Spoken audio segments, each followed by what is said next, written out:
안녕하세요 여러분. 생활구강 건강관리 제10강 치아 교정의 모든 것을 강의하게 된 공인수입니다. 앞으로 제가 오늘을 포함해서 5번의 강의를 여러분과 함께 할 건데요. 오늘은 그 첫날로 치아 교정에 관해서 알아보도록 하겠습니다. 치과 교정과에서 치료하는 치아 교정은 다음과 같이 나눠볼 수 있습니다. 가장 먼저 우리가 치아 교정이라고 생각하면 생각나는 이가 삐뚤삐뚤한 치아를 바르게 하는 치성 부정교합, 그리고 우리가 주걱턱이라고 보통 많이 하죠. 아래턱이 많이 나온 하악 전돌증, 또는 그 반대로 우리가 무턱이라고 하는 하악 후퇴증, 또는 얼굴의 양쪽이, 그러니까 왼쪽 오른쪽이 비대칭인 안면 비대칭, 또는 방금까지 말씀드린 거는 앞뒤의 문제거나 양옆의 문제였다면 수직적인 문제도 있겠죠. 어금니로 다물었을 때 앞니가 물리지 않는 골격성 개방교합, 반대로 골격성 이렇게 뒷바이도 있겠죠. 제가 뒤에서 설명드릴 거예요.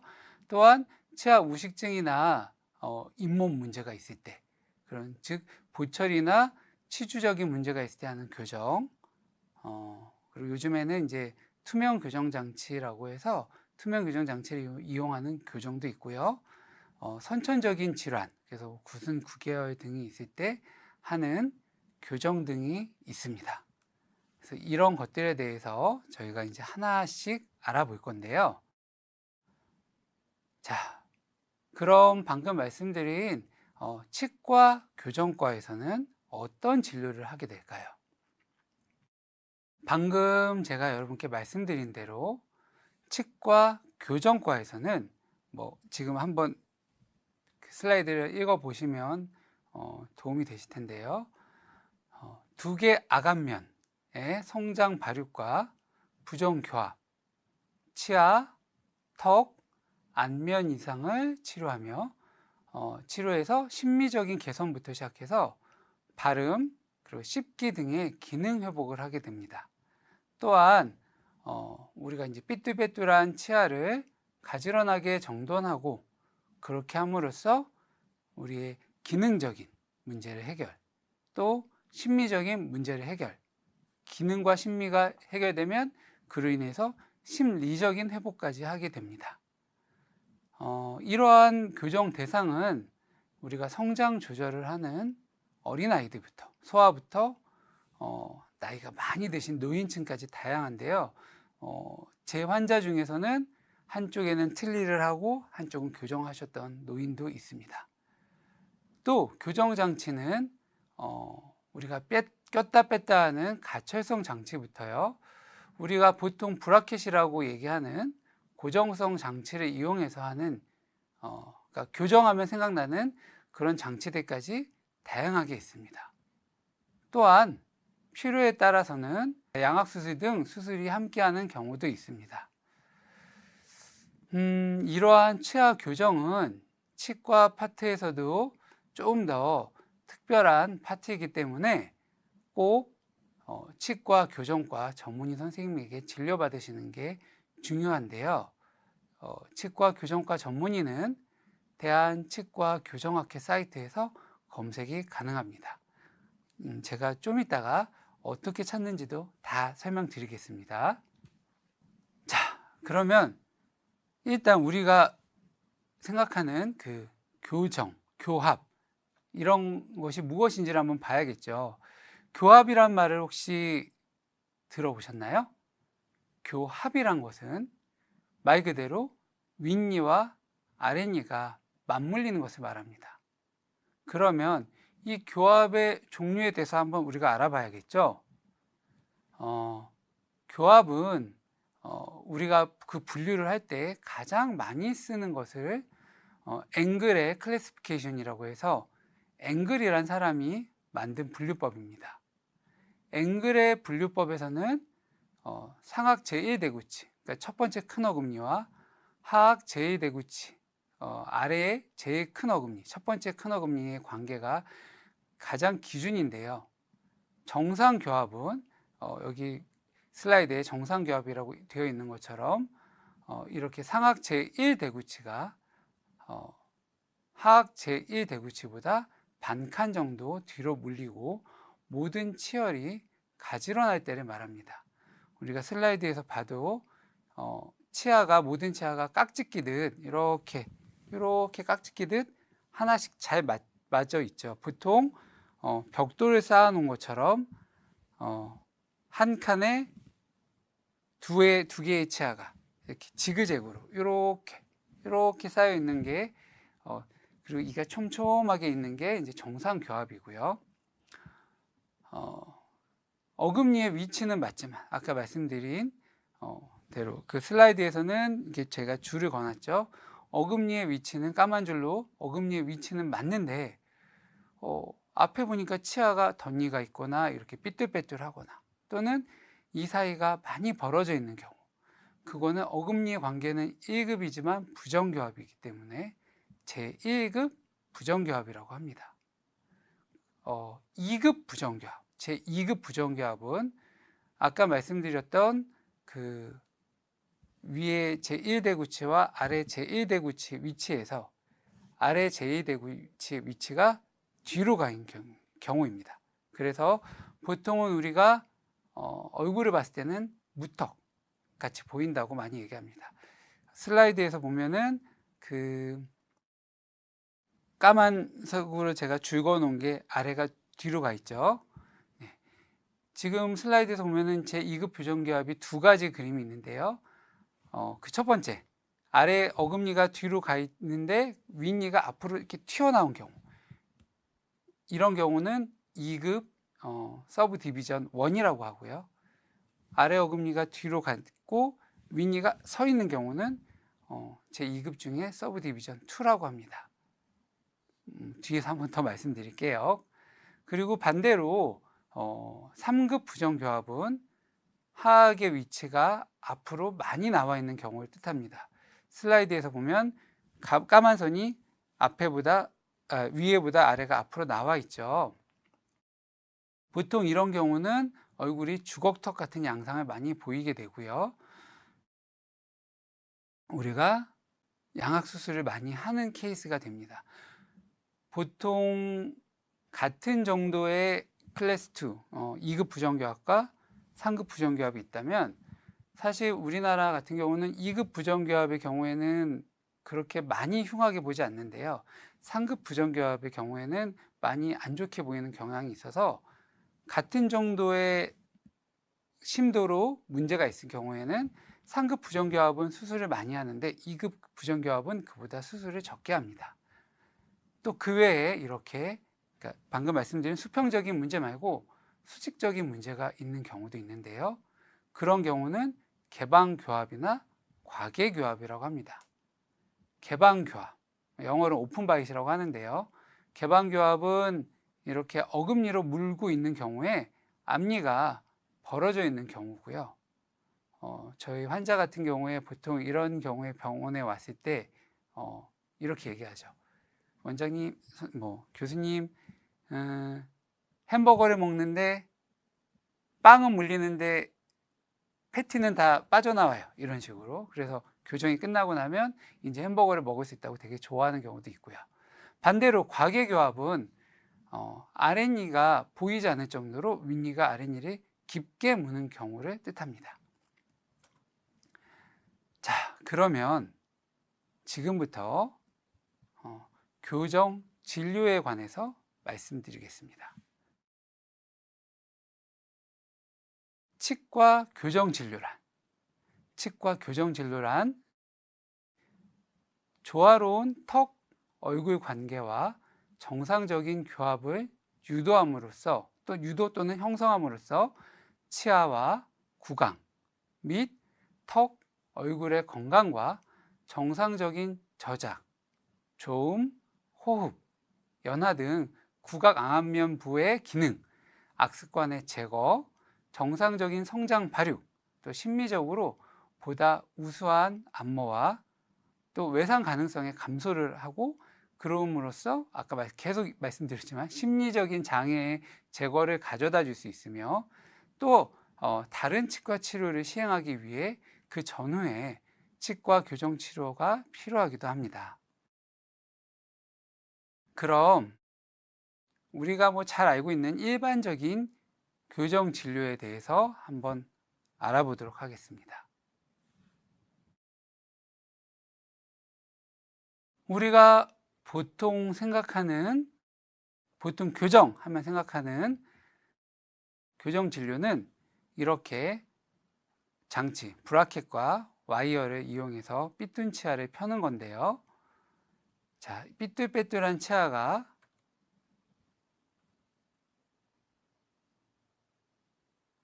이렇게 가지런하게 되는 것을 보통 우리가 일반적인 교정 진료라고 합니다. 또는 이렇게 작은 어금니를 보통 발치를 한 후에 입이 나온 경우겠죠.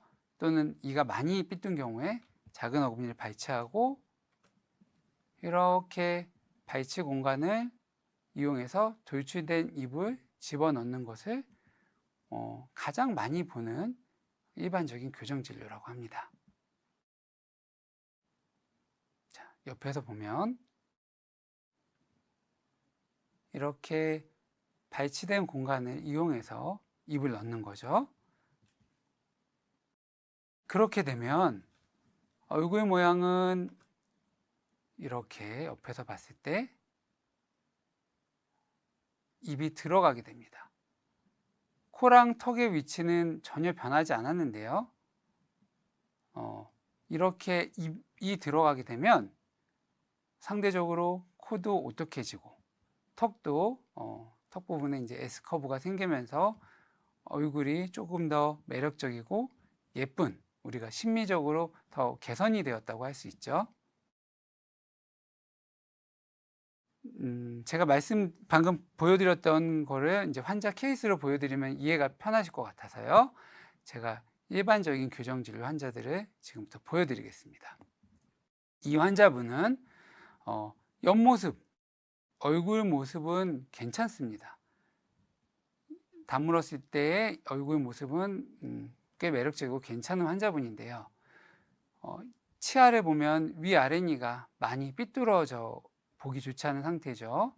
아까 앞에서 그 부정교합을 나눴잖아요. 클래스 1 부정교합입니다. 이 환자분의 악궁, 그 치아가 이제 배열되어 있는 위아래 사진을 보면 악궁 모양이 보통은 포물선을 그려야 예쁜데요. V자 형태를 가지고 있습니다. 위에도 V자 형태고 아래는 더 큰 V자 형태죠. 이렇게 V자 형태를 가지고 있으면 사진의 세 번째 웃었을 때 사진을 보면 웃었을 때 이랑 그 치아 끝부분과 입술 끝부분 사이에 까맣게 그림자가 보이는 것을 볼 수 있습니다. 버컬 콜리도라고 하는데 이렇게 V자 형태를 가지고 있으면은 심미적으로 웃을 때 예쁜 미소를 가질 수 없고요.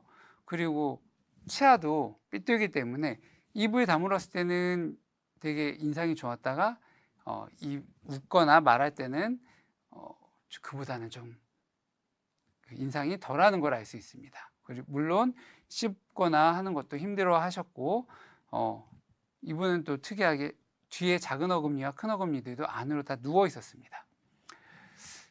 이렇게 삐뚤 경우는 제가 발치를 하는 경우도 많이 있는데 지금 이분의 옆모습에서 보면 코와 턱이 이미 충분히 높고 예쁘기 때문에 발치를 해서 입을 넣게 되면 왜 우리가 보통 교정을 잘못하면 합주기가 된다고 그렇게 막 입이 쑥 들어가서 교정 믿게 됐어요 이렇게 얘기하는 것처럼 입이 들어가 보일 수 있는 케이스입니다. 그래서 이 환자분은 저희가 발치를 하지 않고 아까 V자 모양이었기 때문에 이 악궁 모양을 넓혀서 포물선 모양으로 만들어주면서 이를 펴주는 방향으로 교정을 했습니다.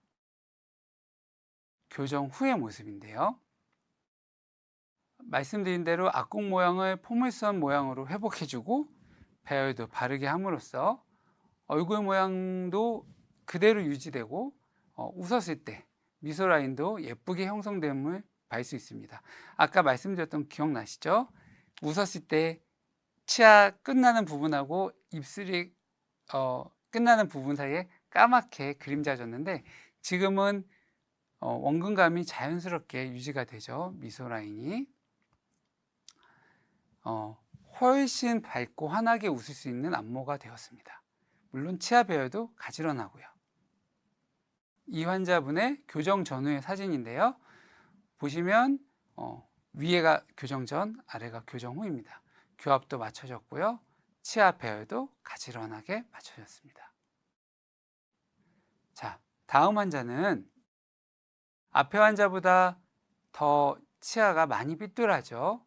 특히 아랫니가 화면에서 보시면 환자분에서 오른쪽은 그래도 치아가 약간 보이는데 왼쪽은 모두 다 치아가 윗니 안으로 들어가서 보이지 않고요. 치아도 아주 많이 삐뚤입니다. 그러니까 과계교합, 아까 딥바이시라고 했죠. 이렇게 아랫니가 윗니 안으로 들어가 있는 상태고요. 그리고 크라우딩, 이가 삐뚤 상태입니다. 아까 앞에서 말씀드렸던 부정교합 중에 클래스 1, 부정교합인데요. 이 환자분도 마찬가지로 옆모습은 나쁘지 않습니다. 코도 높고요. 턱도 약간 뾰족한 상태입니다. 그래서 이 환자분의 이 치아 배열이 삐뚤 상태, 어금니까지 다 삐뚤잖아요. 이런 삐뚤 상태만 보고 발치를 하게 되면 얼굴 모양이 정말 많이 망가질 수 있어요. 치아는 가지런해졌지만 정말 합주기 같은 모양이 될 수 있죠. 그래서 이 환자분 같은 경우 악궁을 사실은 다른 장치를 써서 조금 더 넓혀줬고요. 장치를 써서 넓혀주고 모든 일을 다 펴줘서 립 서포트를 유지시켰어요. 입술 모양을 유지했고요. 아랫니는 밑으로 내리고 위니는 위로 올려서 보이지 않았던 아랫니도 회복시켰습니다.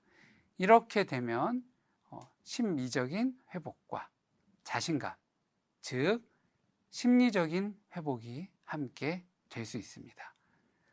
참고로 말씀드리는데 지금 교정 후에 위아래 사진을 보면은 치아 뒷면에 이렇게 까만 라인이 하나 보이잖아요. 위에도 아래도. 그거는 뒤에서 설명드리겠지만 우리 지금 강의를 듣고 있는 학생들 중에서도 교정을 하신 분들은 알겠지만 교정 끝나고 치아가 움직이지 않도록 해놓는 유지장치입니다. 다음 환자는 앞에서 배웠던 것 중에 어떤 케이스일까요? 생각해 보셨나요? 예.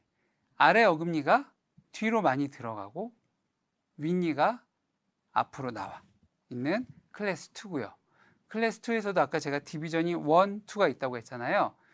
이렇게 아랫니가 뒤에 들어가 있고 윗니가 나와 있는 경우에 윗니가 뻗어져 있으면 서브 디비전 1, 윗니가 서 있으면 서브 디비전 2. 이 환자분은 앞니가 이렇게 토끼니처럼 이렇게 서 있잖아요. 그러니까 클래스 2, 서브 디비전 2의 교합입니다. 아랫니도 앞에 환자분처럼 깊게 물려서 지금 보이지 않는 상태고요. 이 환자분 같은 경우도 코랑 턱의 위치는 그렇게 나빠 보이지 않고 입술이 얇기 때문에 공간이 없어 보인다고 무조건 이를 빼면 입이 많이 들어가 보일 수 있겠죠. 그래서 이 환자분도 발치는 하지 않고 교합을 맞췄고요. 자, 앞에랑 비교해 보면 앞에는 악궁 모양이 이렇게 보시면 사다리꼴 모양으로 포물선을 그리지 않고 예쁘지 않은데 뒤에는 이렇게 포물선을 그리고요. 깊게 물리는 과계교합도 다 회복시켰습니다. 그래서 얼굴 모양과 심미 라인을 모두 회복시켰고 예쁜 미소 라인을 만들었습니다. 교정 전후의 비교 사진을 보면 입술 라인도 차라리 앞니가 들어가 있을 때는 많이 들어가 보였는데 립 서포트를 만들어줘서 입술 라인도 예뻐졌고요. 전체적인 안모도 훨씬 개선된 것을 볼 수 있습니다. 이렇게 안으로 들어가 있던 앞니가 정상 각도를 회복하면 입술 서포트가 좋아지기 때문에 입술 라인도 예뻐지고요. 그리고 깊게 물렸던 이를 회복했기 때문에 보이지 않았던 아랫니도 모두 보이게 됩니다. 자, 이 환자분의 같은 경우가 어떻게 보면 우리가 가장 흔하게 보는 교정 환자일 수 있는데요. 이 환자분은 입은 약간 삐뚤어요. 하지만 이 환자분이 교정을 하러 제일 처음 병원에 온 이유는 입이 튀어나와서 못생겨 보인다, 좀 뚱해 보인다, 사람들이 너 왜 화났냐 라고 한다, 이런 얘기였고요. 우리가 환자분의 모습을 잘 보시면 옆모습에서 코가 좀 낮아 보이죠. 왜냐하면 입이 나와 있기 때문에 상대적으로 코가 나와 보이고요. 턱도 무턱처럼 보입니다. 이렇게 입이 좀 나와 보이는 경우에 특징적으로 입을 다물게 되면 턱에 주름이 집니다. 보통 정상적인 교합일 때는 입을 다물어도 턱에 주름이 잘 안 지는데요. 입이 나와 있는 경우에는 입을 다물려면 억지로 이렇게 힘을 줘야 되기 때문에 턱에 주름이 지는 게 특징적입니다. 이 환자분도 지금 옆모습 사진이나 또 앞모습 사진을 보면 입을 다물고 있을 때는 턱에 주름이 지고요. 이를 잘 벌리고 있을 때는 주름이 좀 덜하죠. 이렇게 입이 나온 경우에는 작은 어금니를 발치해서 공간을 만든 다음에 그 공간을 이용해서 입을 넣게 되면 더 매력적이고 아름다운 얼굴 모습을 얻을 수 있습니다. 아까 있었던 치아가 없어졌는데 그냥 보면 잘 모르겠죠. 여기서 보면 네 번째 치아, 앞에서 네 번째 이렇게 치료되어 있던 치아들이 있었는데요. 예, 지금 보면 안 보이죠?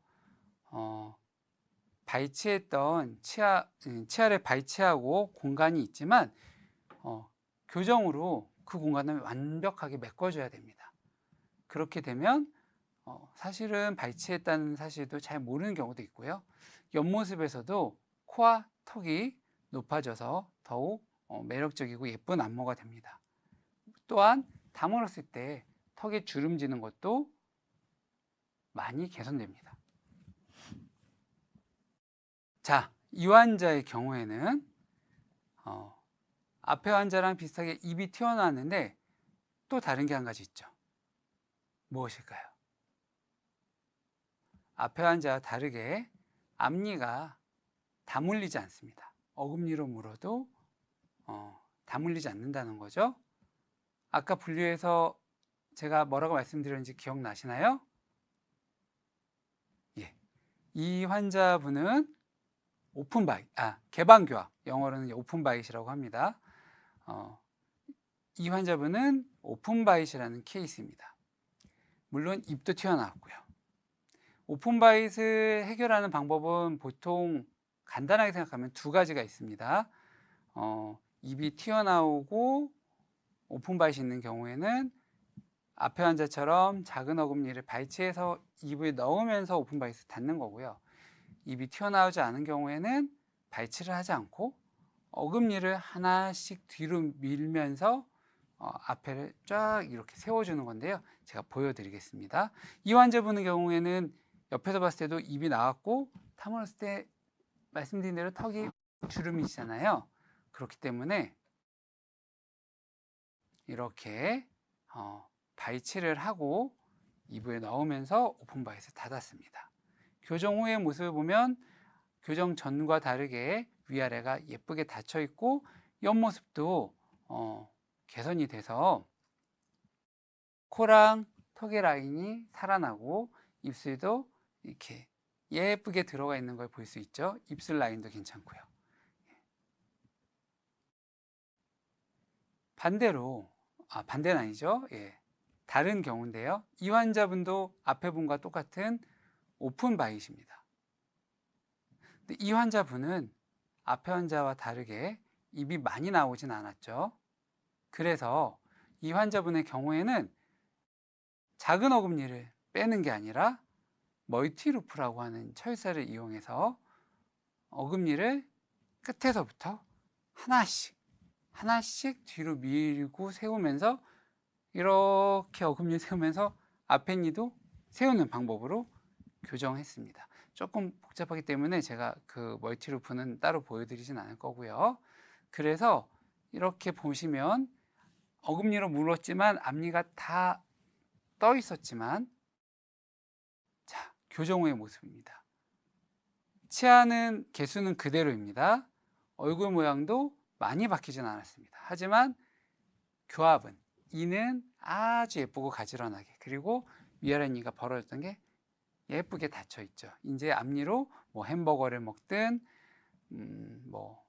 뭐를 끊어 먹든, 국수, 라면. 보통 오픈바이 환자들이 교정이 끝난 후에 항상 하신 얘기가 앞니로 베어 물 수 있어요. 라면을 끊을 수 있어요. 이렇게 하면서 되게 좋아하시더라고요. 그렇게 게 가능하신 거죠. 이 환자분의 경우는 이 사이가 많이 벌어져 있죠. 사실은 위아랫니가 더 많이 벌어져 있는데, 지금 사진을 잘 보시면 치아 사이사이에 치석이 잇몸연증이랑 치석이 많아서 벌어진 게 치석이 좀 가려져 있습니다. 치아가 벌어지는 원인은 여러 가지가 있는데요. 이분은 약간 후천적으로 관리를 좀 잘 못하셔서 치석과 잇몸염증, 착색 등이 생기면서 이가 벌어진 거고요. 이런 환자분의 경우는 교정치료뿐만 아니라 잇몸치료를 꼭 병행해야 합니다. 교정 전에도 잇몸치료를 하고요. 교정 후에도 지속적인 잇몸 관리를 하지 않으면 다시 나빠질 수 있기 때문에 지속적인 잇몸 관리가 필요합니다. 그래서 이 환자분의 경우에는 교정 전에 잇몸 치료를 완벽하게 하고요. 그리고 벌어진 치아 공간을 닫는 교정을 하였습니다. 교정 후의 모습입니다. 다시 전의 모습, 후의 모습, 차이가 확연히 보이죠. 잇몸 치료 후에 교정으로 벌어진 치아 공간을 가지런하게 배열을 하였고요. 치아 사이의 공간을 모두 다 없애줬습니다.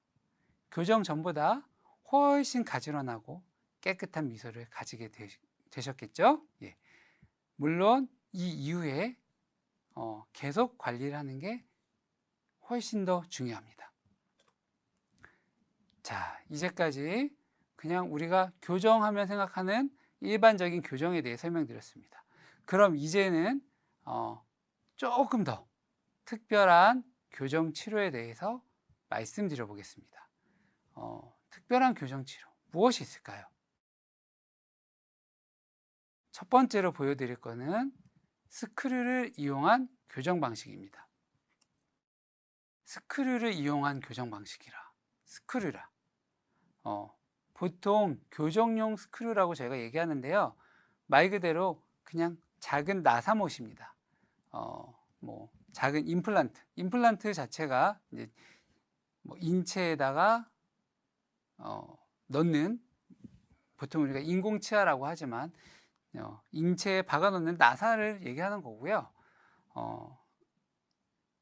이런 작은 임플란트를 잇몸뼈에 심어서 그것을 고정원으로 해서 돌출된 치아를 집어넣거나 하는 방법을 말합니다. 지금 보여드리는 거는 상악에는 제가 스크류를 심었고요. 하악은 그냥 스크류를 이용하지 않아서 치아가 들어가는 모습을 한번 차이를 보여드리려고 합니다. 미리 제가 말씀을 드리고 보시는 게 나을 것 같은데요. 자, 시작할 때는 지금 상하악의 어금니 위치가 같은 위치에 있습니다. 하지만 스크류를 이용한 부위와 이용하지 않은 부위가 어떤 차이가 있을까요? 상악은 스크류를 이용했기 때문에 어금니의 위치는 바뀌지 않고 앞에 있니만 저 발치한 공간 모드를 이용해서 뒤로 오게 됩니다.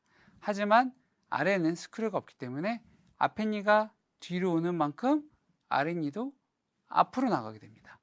제가 말씀드린 거를 잘 생각하면서 한번 이동 양상을 보세요. 자, 아래는 어금니가 앞으로 나가는 것을 볼 수 있죠. 이렇게 스크류는 어금니의 고정원을 강화시키는 등 저희가 필요에 따라 여러 가지로 쓸 수가 있습니다. 또는 우리가 또 주변에서 많이 하지는 않은 것 같은데도 뭐 매스컴이나 이런 데서 많이 보는 얼굴에 확 박히는 양악수술 많이 들어보셨죠? 양악이라 함은 왜 양악일까요? 간단합니다. 상악, 위의 턱과 아래 턱, 상악, 하악 이렇게 양악을 수술하기 때문에 양악수술이라고 합니다. 그래서 경우에 따라 사실은 하악만 수술하는 경우도 있는데요. 그러면 하악수술이라고 합니다. 근데 그냥 보통 저희가 이런 수술 케이스를 양악이라고 많이 얘기하죠. 이런 수술은 수술 전에 저희가 교정을 하고요. 그리고 이제 양악수술, 상악과 하악을 수술해서 얼굴 모양의 개선을 하고 마무리로 교정을 해서 교합을 완성시킵니다. 지금 보면 이렇게 상악 발치를 하고 이제 상악 교정을 하고요. 상하악 교정을 하고요. 이렇게 이제 하악 턱을 자르고 상악도 위치를 잡아서 수술을 하고요. 마무리 교정을 하는 걸로 교합을 완성시킵니다. 안모가 많이 변화됐죠? 자, 방금 말씀드린 케이스들을 살짝 보여드리겠습니다. 이 환자는 보시다시피 아래턱이 발달돼서 위의 치아보다 아래턱과 치아가 많이 나와 있습니다.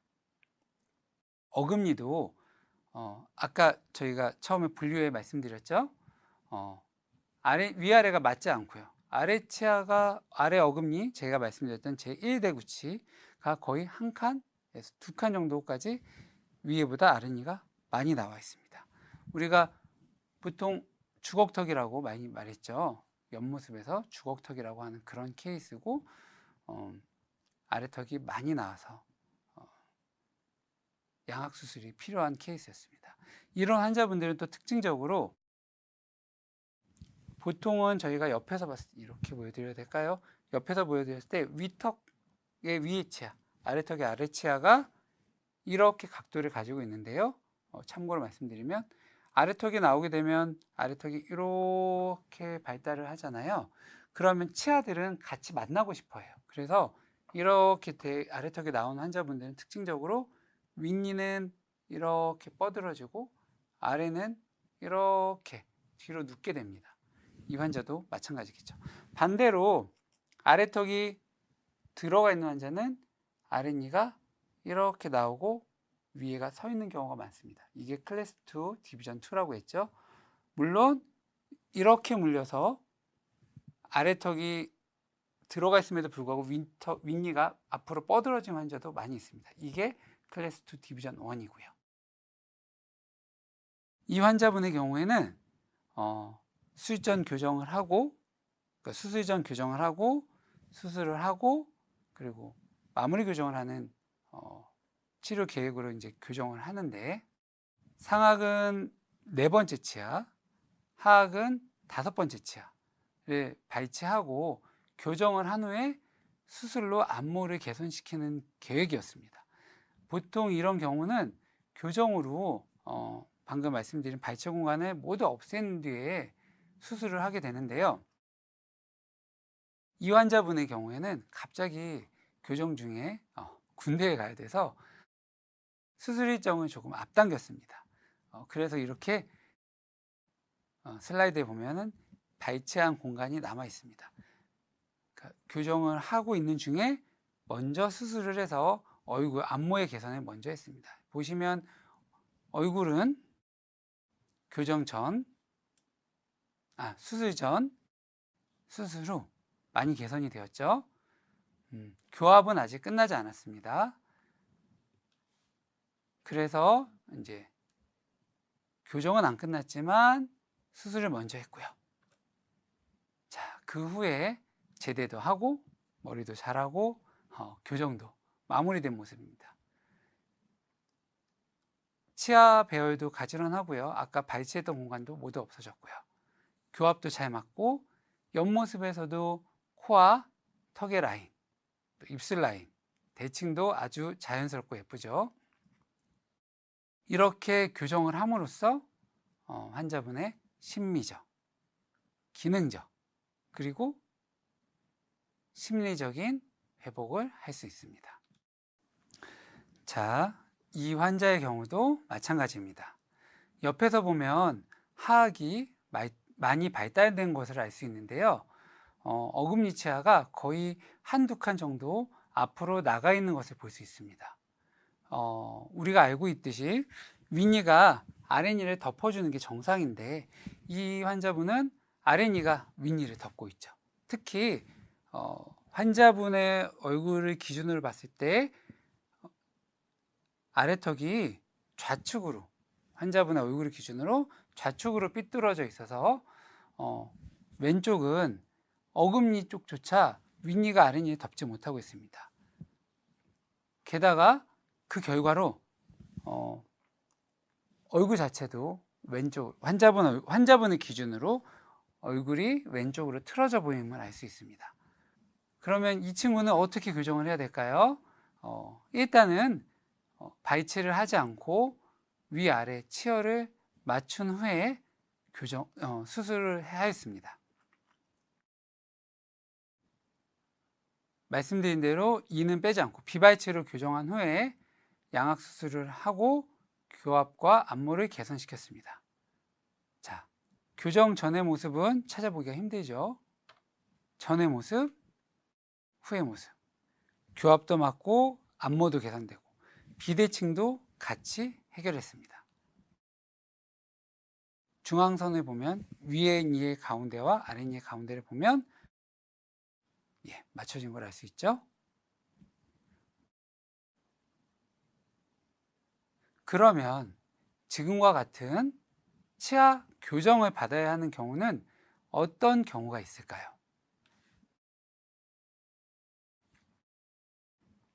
첫 번째 치아 교정을 받아야 하는 경우, 우리가 다 알고 있는 경우입니다.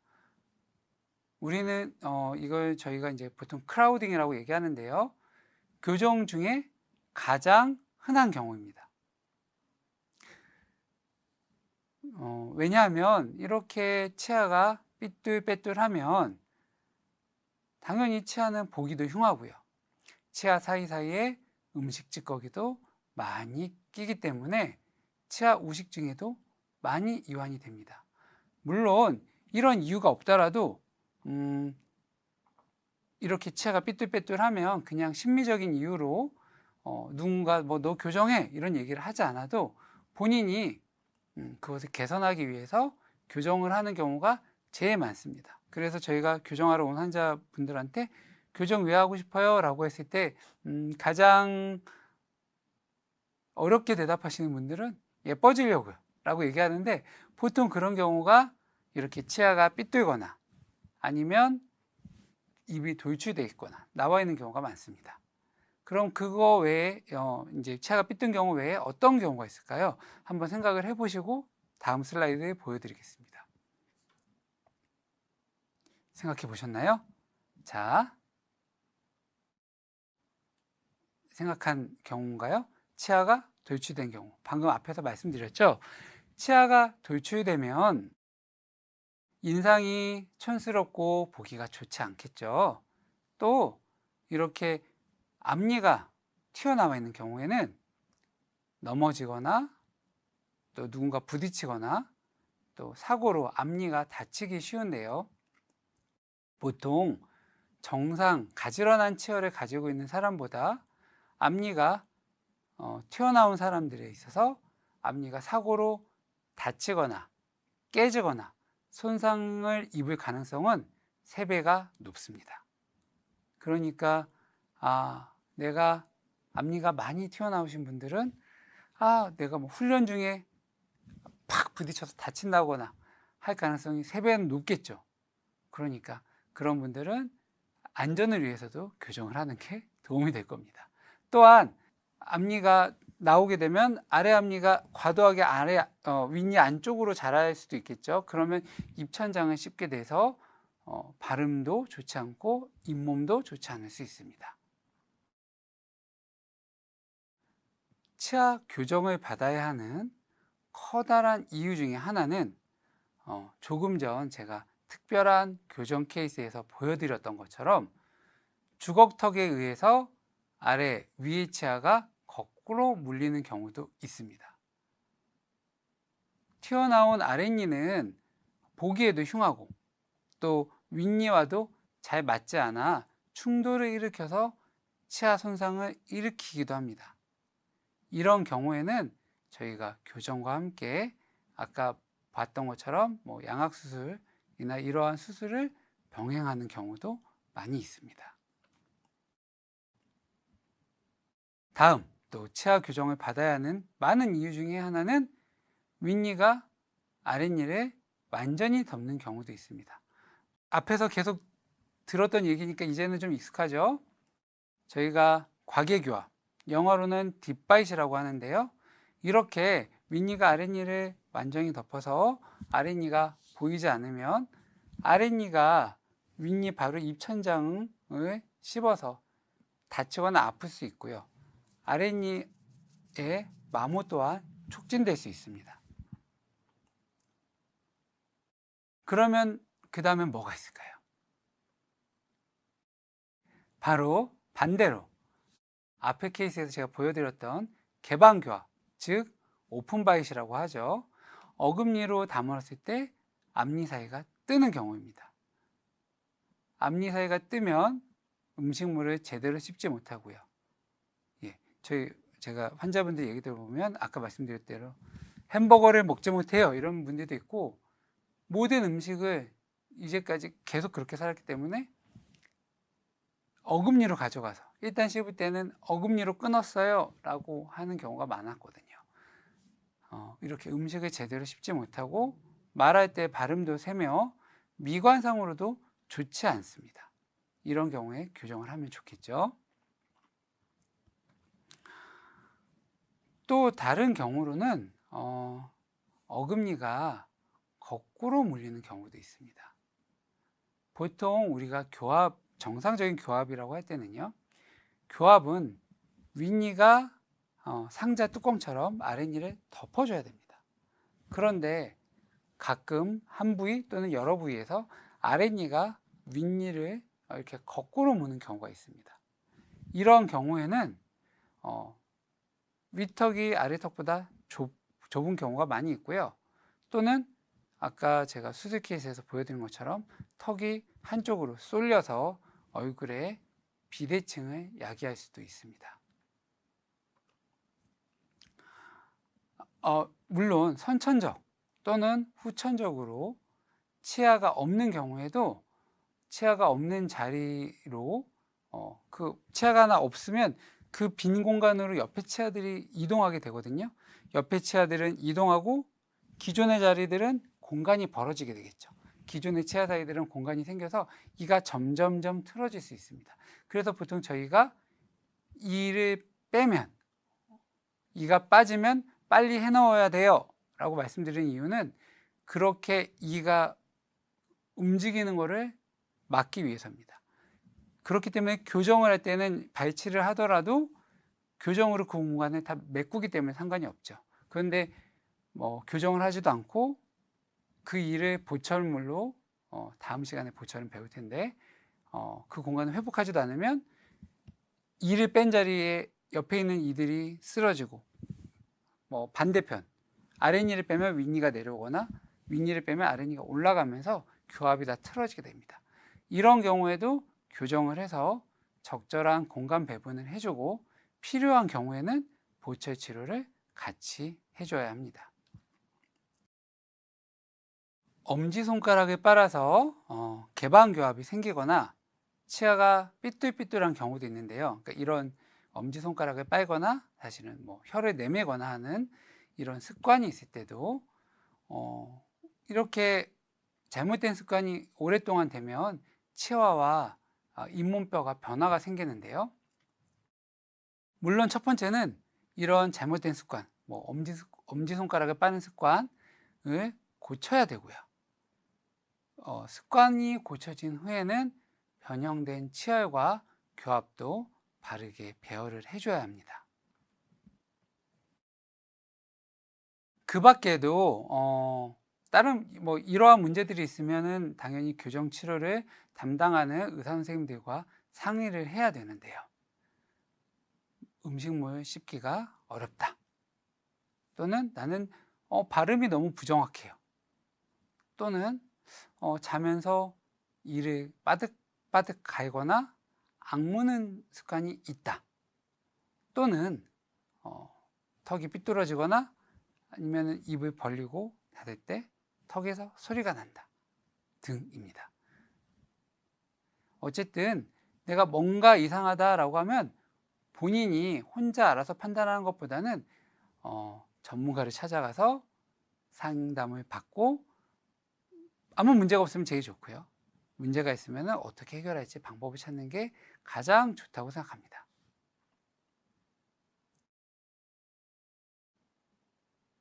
자, 다음으로는 우리가 왜 치아를 바르게 해야 되는지 그 이유에 대해서도 알아보겠습니다.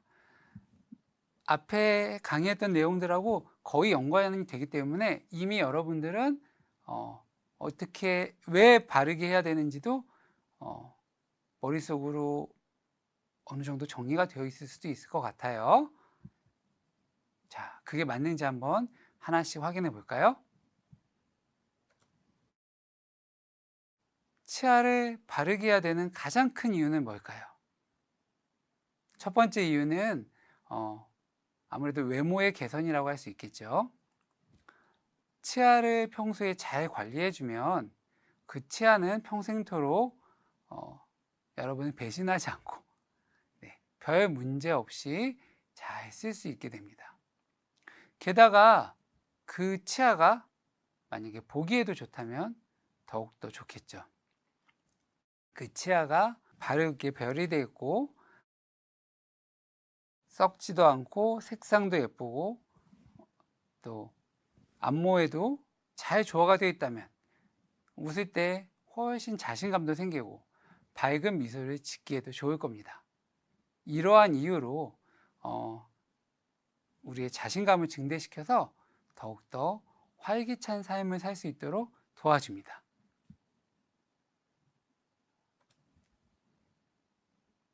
두 번째, 치아를 바르게 해야 되는 이유는 건강 증진입니다. 우리의 치아가 고르지 못하다면 당연히 고른 치아보다는 칫솔질이 어렵기 때문에 우리 치아의 치아 우식증 발생률이 훨씬 높아지게 됩니다. 또한 이를 잘 못 닦게 되면 잇몸병, 그러니까 치석이 생기고 그 결과로 잇몸병이 생길 가능성이 증가하고요. 또한 치아가 불규칙하게 만모가 되기도 합니다. 그 결과가 어떻게 될까요? 치아는 그 수명이 단축이 되겠죠.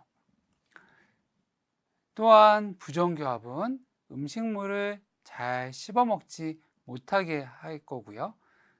그로 인해서 소화장애를 일으키기도 합니다. 방금 말씀드린 것처럼 음식물을 씹는 것은 우리 소화의 가장 첫 번째 단계입니다. 치열이 고르지 않으면 적절하게 씹지 못하겠죠. 당연히 우리가 가위를 생각하시면 됩니다.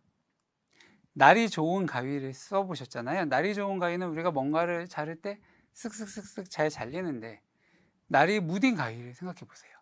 뭔가 자르려고 하면 힘도 많이 들어가고 그래도 잘 잘리지도 않고 잘린 면도 불규칙하고 좋지 않습니다.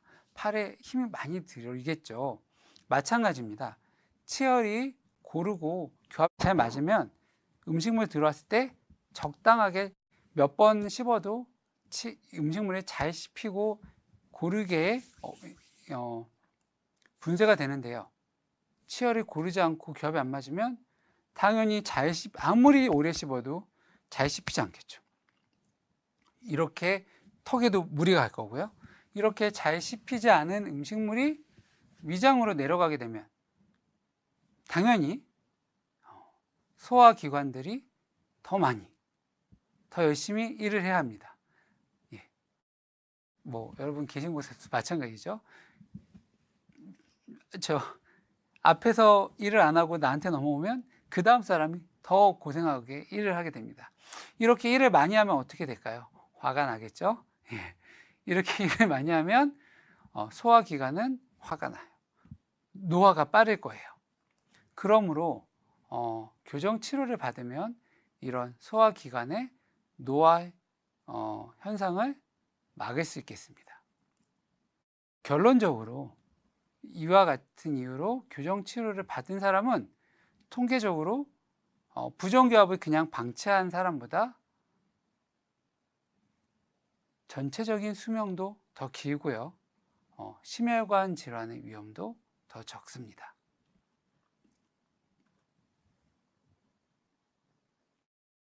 위생적인 면으로도 치아를 바르게 해야 합니다.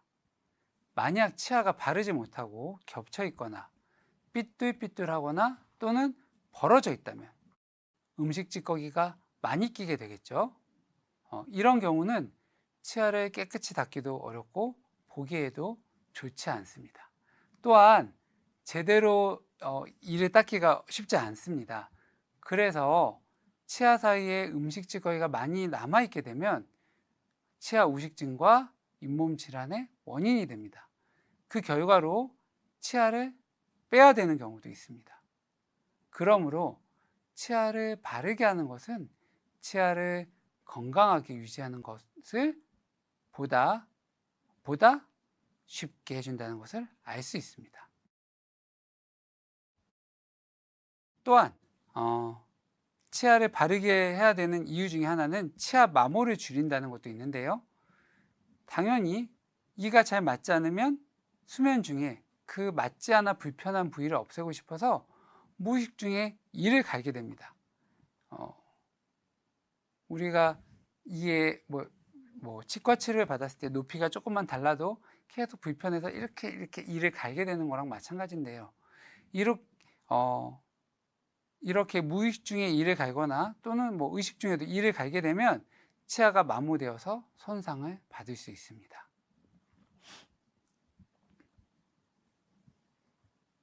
잇몸 손상도 있을 수 있습니다.